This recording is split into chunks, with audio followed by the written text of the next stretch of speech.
बिहार में विधानसभा के चुनाव हैं। ऐसे में चुनाव से पहले खुद तेज प्रताप यादव यहाँ पर हमारे साथ मौजूद हैं। जनता दरबार लगाते हैं, जनता से बात कर रहे हैं और जनता की परेशानियों को समझते हैं और तमाम चीज़ों का सॉल्यूशन भी निकालते हैं। तेज प्रताप यादव जी हमारे साथ हैं। सर, जनता को देख रहे हैं, आपके साथ लोग हैं, युवा हैं, किस तरीके से चुनाव की तैयारी है?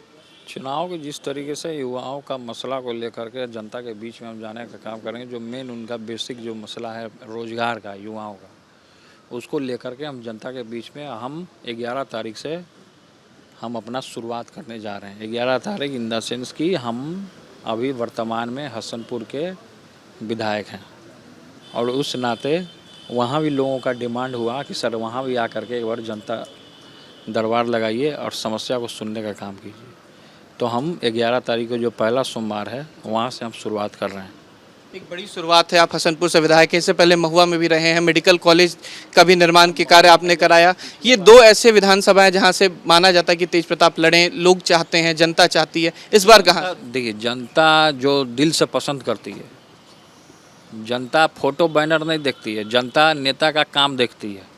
जो दिल से पसंद करती है, जो जनता से जुड़ा हुआ रहता है, जो ज़मीन से 24 घंटा हवाई जहाज या हेलीकॉप्टर में उड़ने वाले को पसंद नहीं करती है। जो धरातल जो रहती है, जो नेता जो वो काम करता है जनता के लिए, उसको लोग चुनने का काम करता है।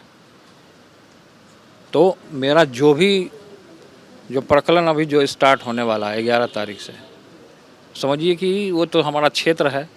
वहाँ की आदरणीय पूजनीय जनता ने हमें कई एक मत से हमको जिता करके विधानसभा भेजा, ताकि नौजवानों का और बिहार की जनता का भला हो सके और देश दुनिया का भला हो सके।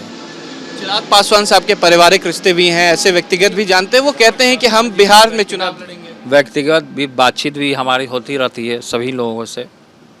तो पॉलिटिकल लड़ाई अपनी जगह और व्यक्तिगत संबंध सबसे हो सकता है। चुनाव लड़ने की बात कर रहे हैं बिहार से, कहते हैं कि बिहार की जनता हमें बुला रही है। क्या लगता है कि फिर से चुनाव में कहीं ना कुछ चिराग पासवान बदलाव करने की कोशिश करें? वो क्या बदलाव करेंगे नहीं करेंगे तो उनका मामला है ना, उनका मामला है, वो क्या करेंगे नहीं करेंगे। नीतीश कुमार को लेकर कैसे देख रहे हैं? बार बार कहते हैं कि हमने विकास किया है, 2005 से पहले कुछ था क्या? जंगल राज था, लोगों का अपहरण होता था। तो जैसे हम ये कहना चाहेंगे, तो अभी तो अपराधी पे तो कोई लगाम लगाया नहीं है।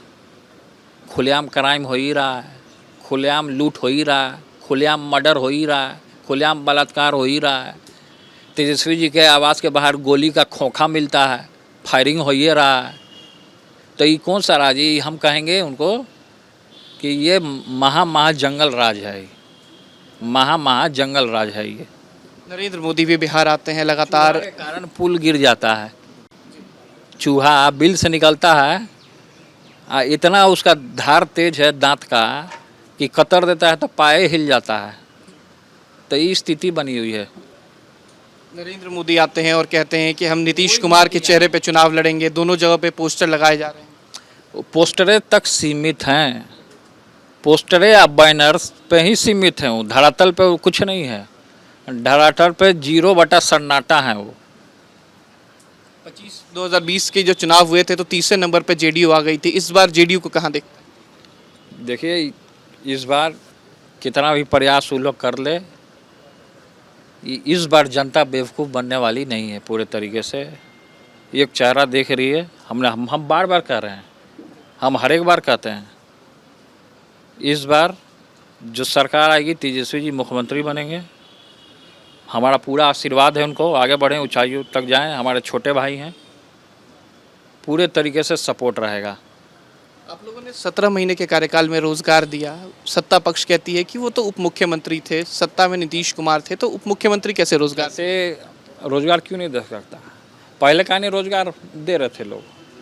पहले जब हमारे साथ नहीं थे, डबल इंजन में चिपके हुए थे, और फिर वही डबल इंजन में चिपके हुए हैं तो जंगल राज अपने करा रहे हैं।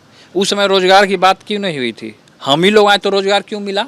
सोचिए, बिहार की जनता सोचेगी ना जी, कि जब हम ही लोग सटे साथ में मिले जुले तभी उनका माइंडसेट चेंज हुआ कि रोजगार देना चाहिए। अभी तो माइंडसेट ही नहीं चेंज है, अभी तो स्थिर ही नहीं है। नीतीश कुमार जी डमकडोल हो चुके हैं पूरे तरीके से।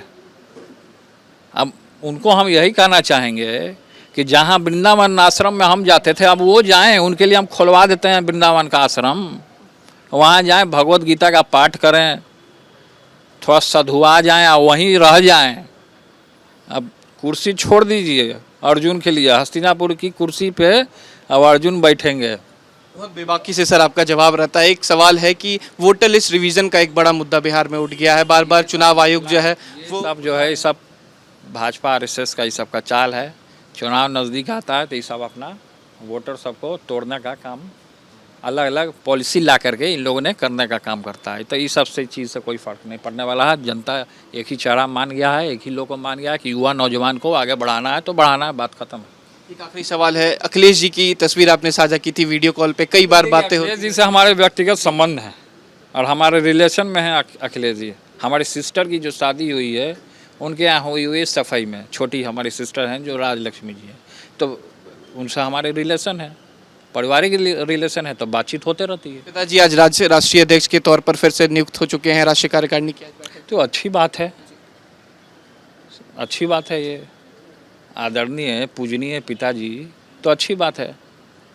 चलिए, बहुत शुक्रिया। ये थे हमारे साथ तेज प्रताप यादव। एक तरफ देख सकते हैं कि जनता के बीच खुद रहते हैं, जनता से मुलाकात करते हैं और 11 तारीख से फिर जनता के बीच रहेंगे। बेबाकी तरीके से साफ कहा कि नीतीश कुमार की सरकार इस बार जाने वाली है, छोटे भाई तेजस्वी यादव इस बार सत्ता में आएंगे और 2025 का चुनाव जीतेंगे। वीडियो जर्नलिस्ट सतीन कुमार के साथ उत्कर्ष, न्यूज़ नेशन, पटना।